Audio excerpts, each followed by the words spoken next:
Hi guys, I'm Dr. Downey, and today we're going to discuss if Winstrol is as bad as smoking. This title is a bit of clickbait, but the two, smoking and Winstrol, do bear a few similarities when it comes to atherosclerosis or plaque buildup in the arteries, and I think we should discuss it.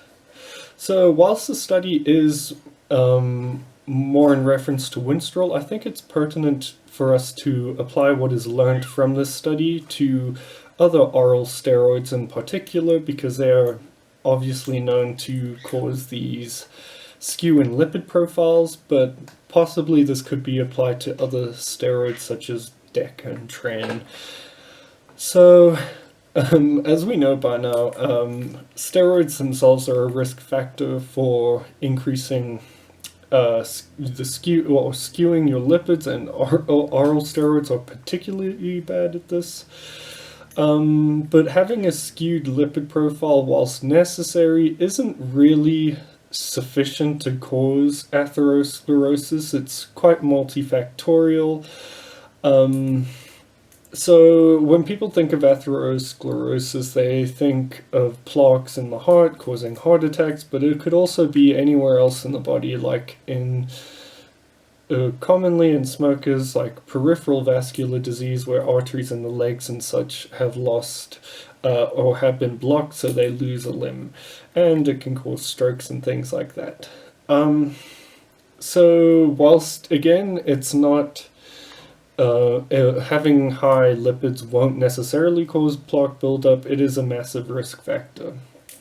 So then what would cause these plaques? Well, it's actually, as I mentioned, multifactorial, and it's quite complicated, but essentially it's a mixture of the high lipid levels and an inflammatory environment, as well as an oxidant-rich environment, which promotes oxidation of the LDL, as well as inflammation of the vessel walls of the vessels, which then causes this sets up this perfect environment for a plaque to be built. So, for example, we'll mention smokers. In multiple studies, when they control for confounding variables such as high lipid levels, smokers are still at higher risk of plaque buildup, and this is postulated to be because of its pro-inflammatory and oxidation abilities.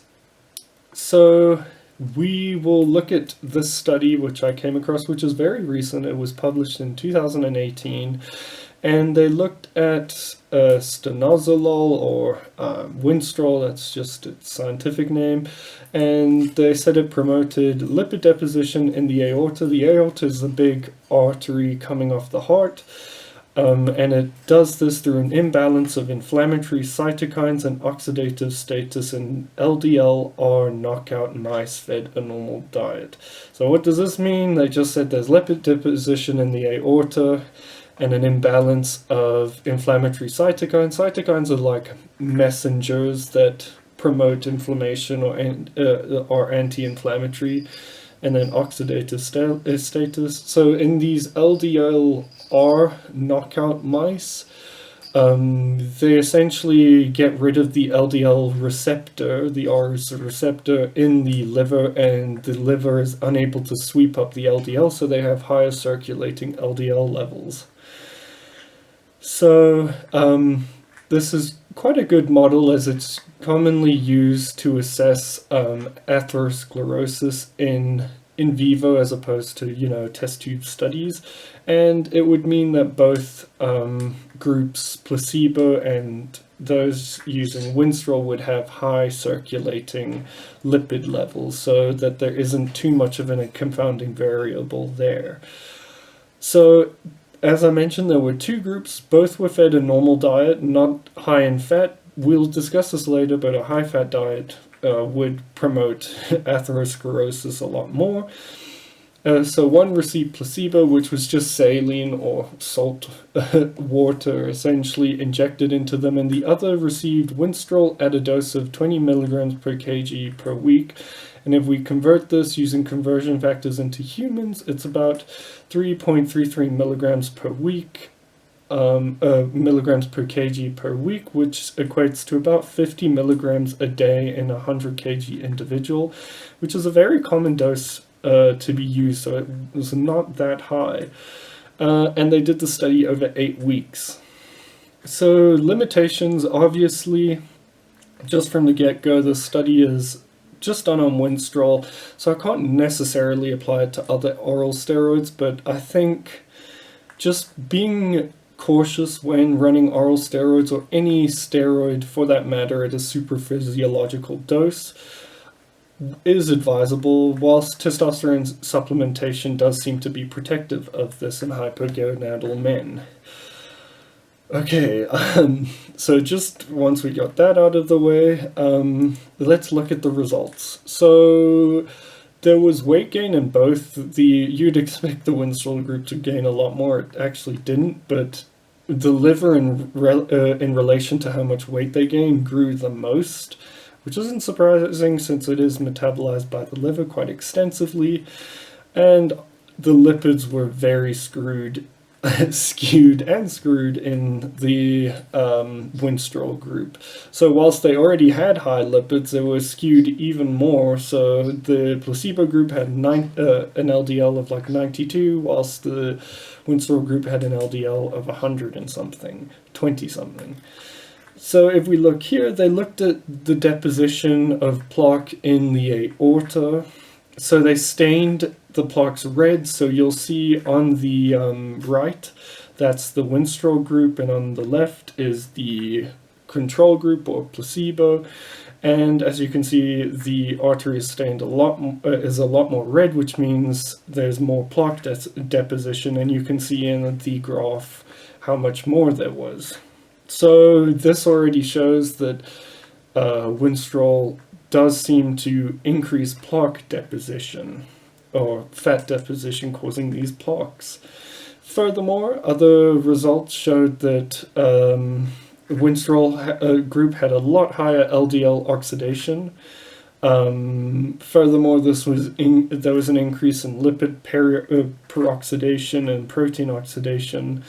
And this is important because LDL, or oxidized LDL, has been well established to be associated with atherosclerosis. So what I wanted to know, just out of curiosity, because they gave absolute values of the oxidized LDL. And as I just said, the Winstrol group already had higher LDL levels, even though both groups had high LDL levels.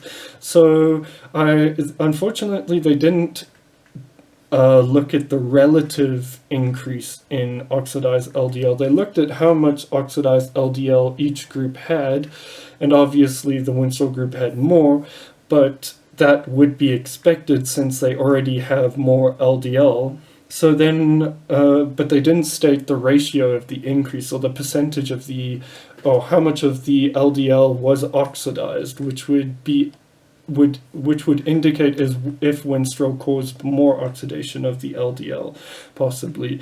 But I calculated it myself, and both percentages were actually identical. There wasn't an increase in the Winstrol group of more relative oxidation, and both percentages or ratios were 0.0000 many 0.79, meaning that, as I said, there wasn't a relative increase in LDL.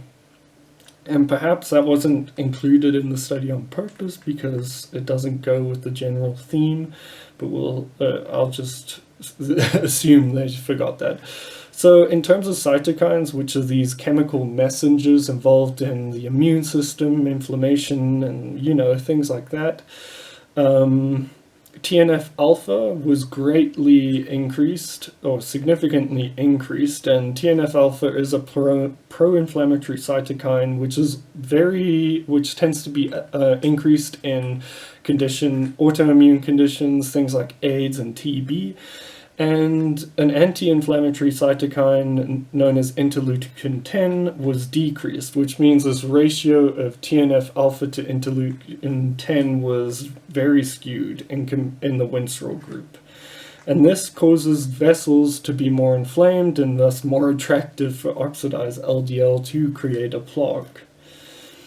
So in summary, Winstrol does result in skewed lipids, which we already knew, and this pro-inflammatory environment, which isn't really known, and so this resulted in more plaque deposition, and that seems to be quite problematic.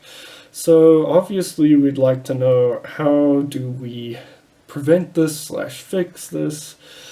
There are so many possible ways, and I might not mention them all, but as we've mentioned, there are two contributing factors that we've identified, which is that there's a skew in lipids, so LDL's increased, HDL has decreased, and there's a massive, there's this inflammatory / oxidant-rich environment, and those two factors together contribute to this. So how do we treat this? Obviously, number one, don't use orals. That would be best, but let's start with trying to decrease the lipids.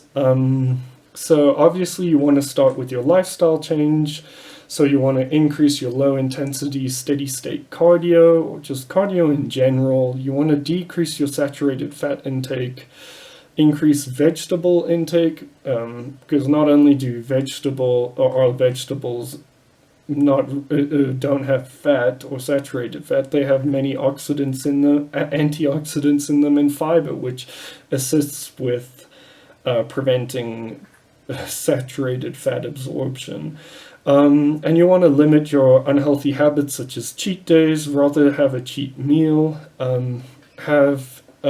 keep your food as clean as possible, so avoiding cooking with oils and things like that.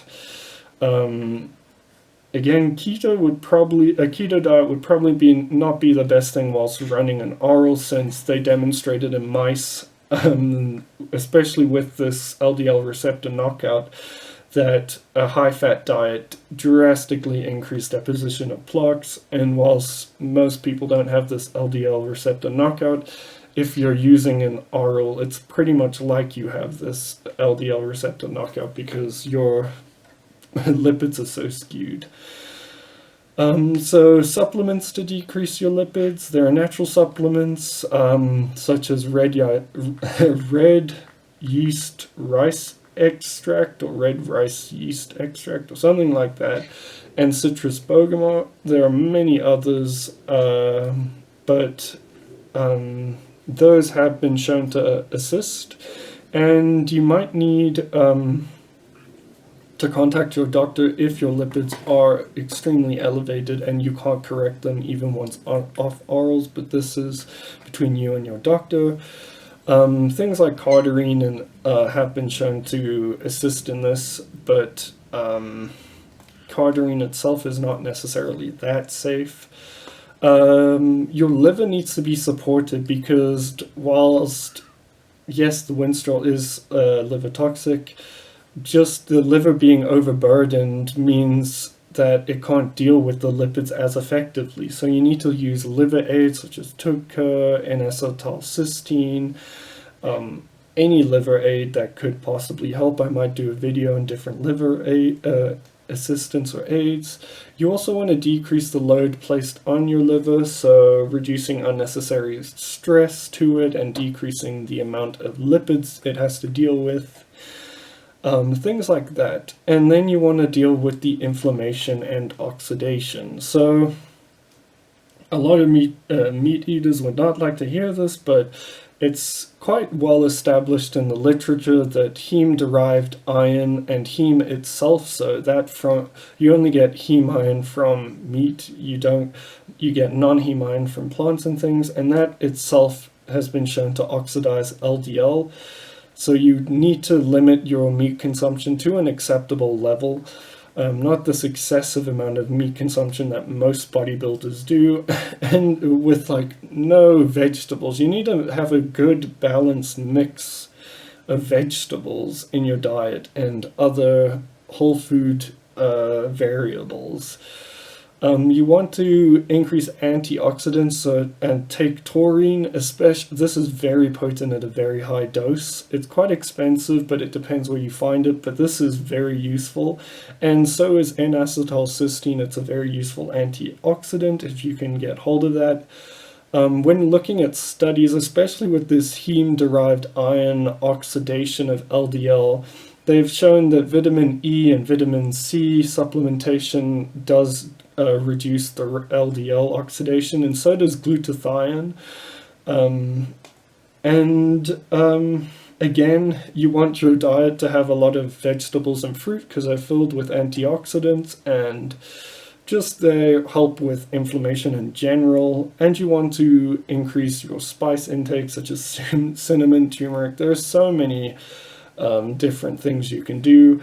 Medically, antihistamines do decrease TNF-alpha, which is this inflammatory cytokine, especially ketotifen, or I'm saying it wrong, but that's commonly used by bodybuilders who are using Clen. That actually has been shown to decrease TNF-alpha. I'm not suggesting you use it, but it's just out of interest. And again, a high saturated diet in itself is pro-inflammatory. So in summary, Winstrol does appear to be similar in smoking, probably not as bad, but I haven't been able to quantify it, in that it increases this inflammation as well as skews your lipids, which results in this plaque deposition. And that was demonstrated quite well in the study. So it's important to reduce your cholesterol as well as inflammation, and try increase your antioxidant intake. So I hope you enjoyed this video. Let me know what you think down below if you have any other suggestions, and I'll see you in the next video.